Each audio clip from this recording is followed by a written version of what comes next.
Hey guys, it's been a minute.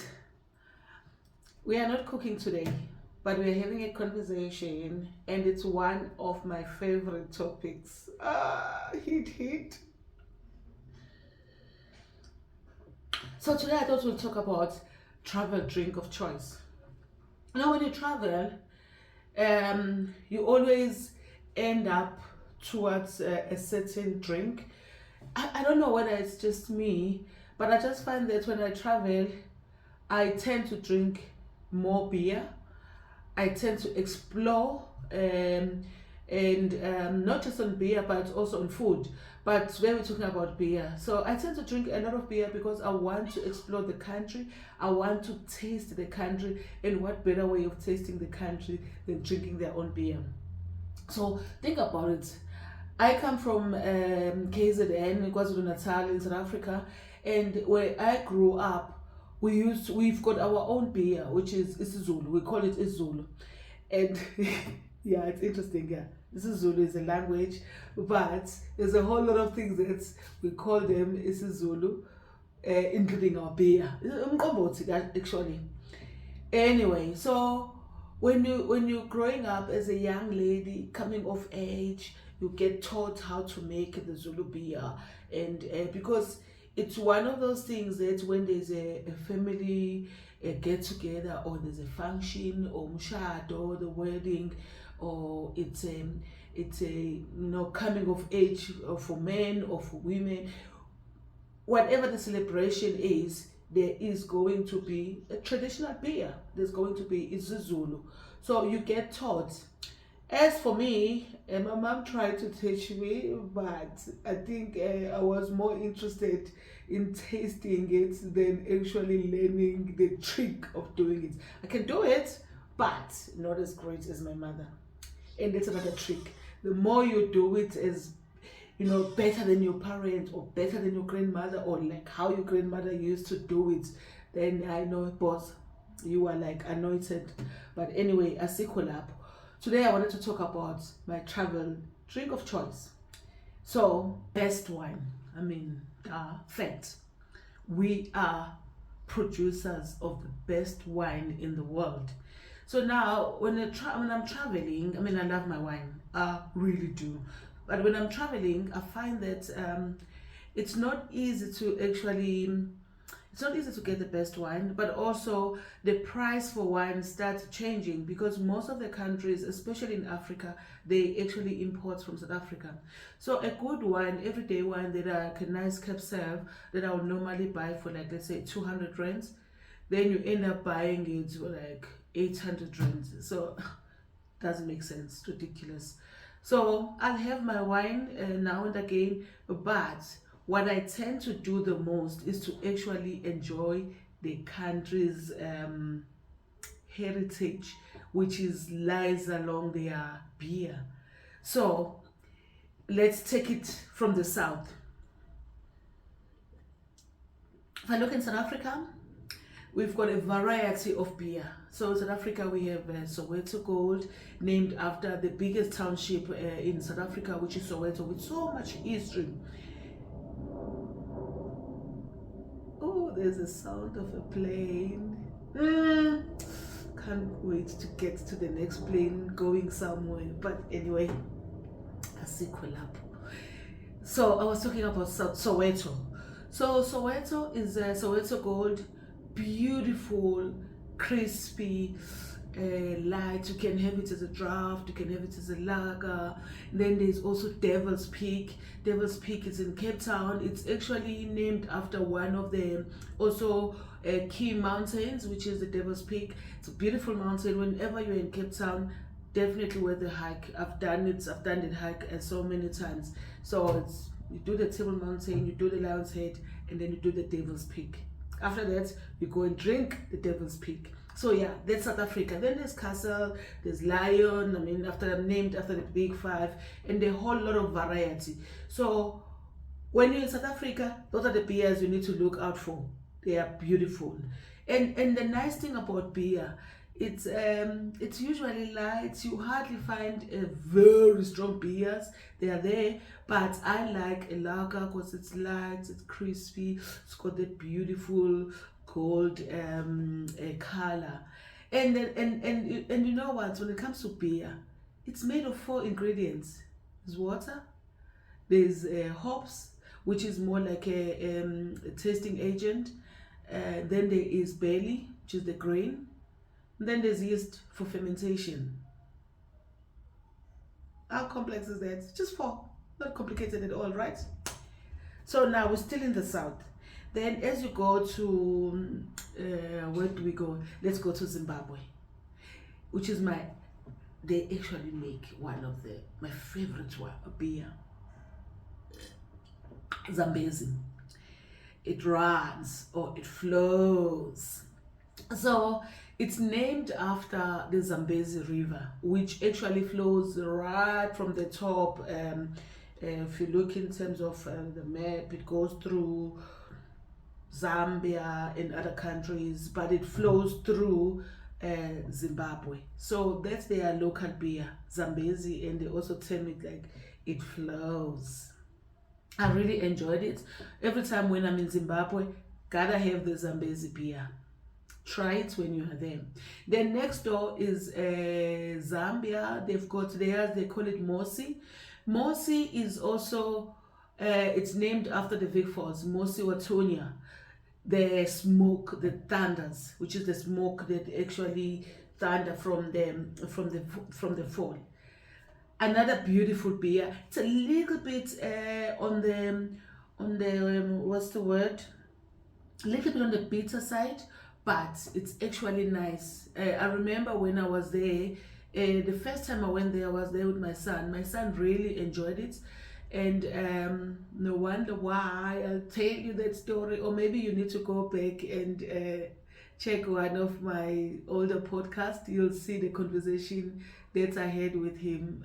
We spoke about it, but anyway, yeah. So Mosi-oa-Tunya and their beer, it's Mosi in Zambia. And as you go over on the next to Zambia, you just go through the border, you get to Malawi, then you find the Kuche Kuche. Oh, Kuze Kuse until the morning. That's the name. That is it's called in terms of their local language, which is Chichewa. It's called Kuche Kuche. It's beautiful. They recently changed their packaging. It used to be brown. It's now green. I think it's following the trend, which, I mean, these days the beer, it's got that green bottle. It's, it's elevated. It makes it nice, because now the ladies are now drinking beer, and I'm told, lady that drink beer, so sexy. Anyway, try it, kuche kuche, when you are in Malawi, sitting there by the Porsche, and then looking on the lake, sunset, beautiful. Take me back. And then as you go over the lake, you get to Mozambique. Mozambique, they've got they also have quite a variety. I've tried many times when I'm there. I like to try their 2M. It is actually nice. I enjoy it. Portuguese beer. Nothing creative about 2M. It's just named after their brewery company that makes the 2M. Then it's just the two names that makes Mahon and something. Yeah, there's nothing exciting. There's no creativity. But it's a nice beer. I enjoy it. Cool. Then we move. We get to Eswatini, the royalty. Now, Eswatini, they do sibebe. Sibebe is also nice. It's very light. It's crispy. It's got that golden color, and it's named after the Sibebe rock, which is one of the cultural, traditional, historical rock. Yeah. Yeah, that's all I know about it.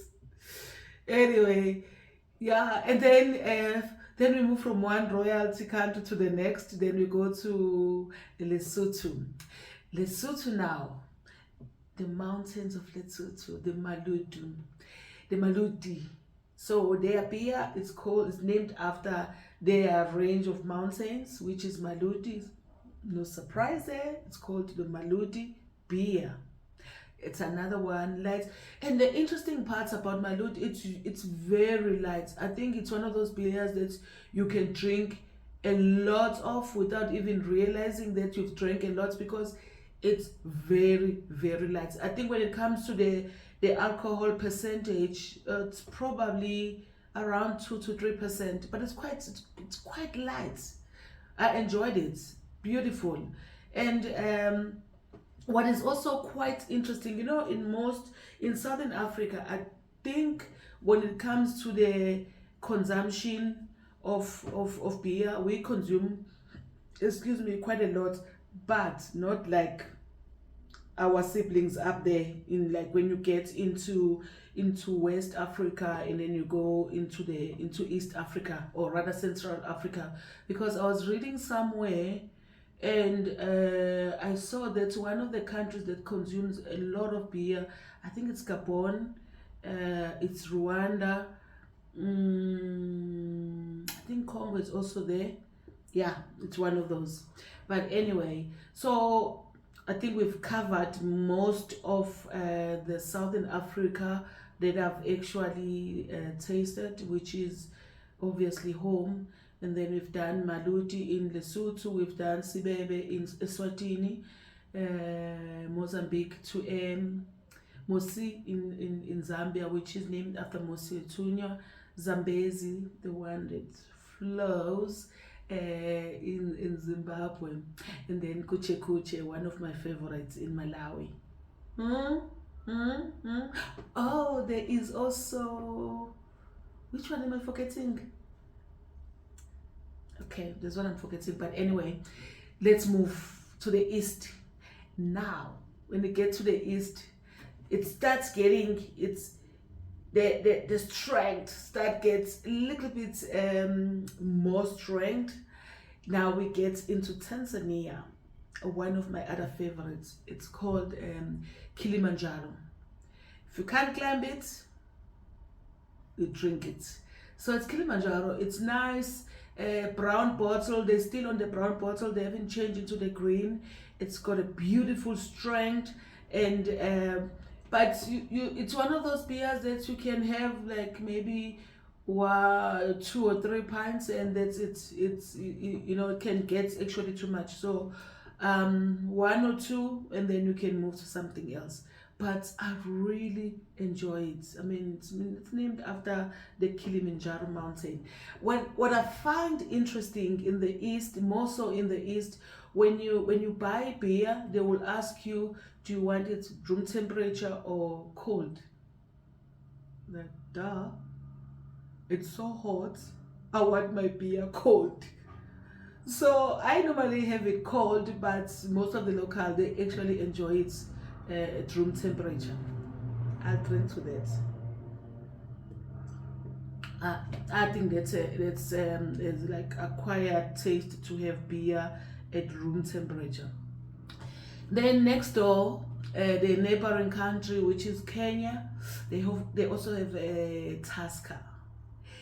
Now Tusker is it's very nice, very interesting story. It's named in memory of the person who actually started the brewery in Kenya.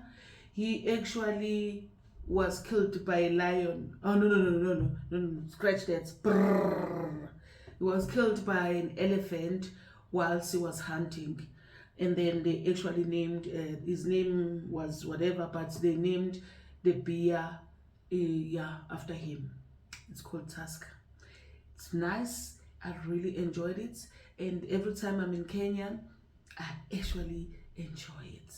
So my two favorites in the East is Kilimanjaro, and then it's the Tusk and the Skull. Skol is found in Rwanda.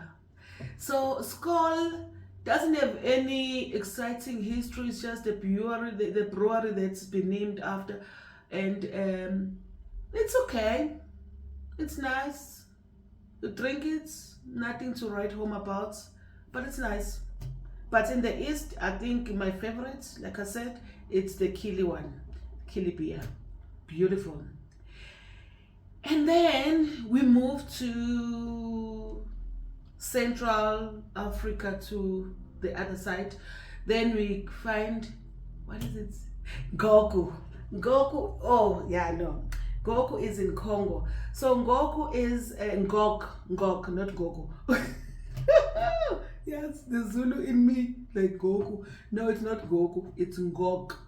Ngok is it's a crocodile. You know, in the local language, Ngok is crocodile. Even on the packaging, it's called the crocodile.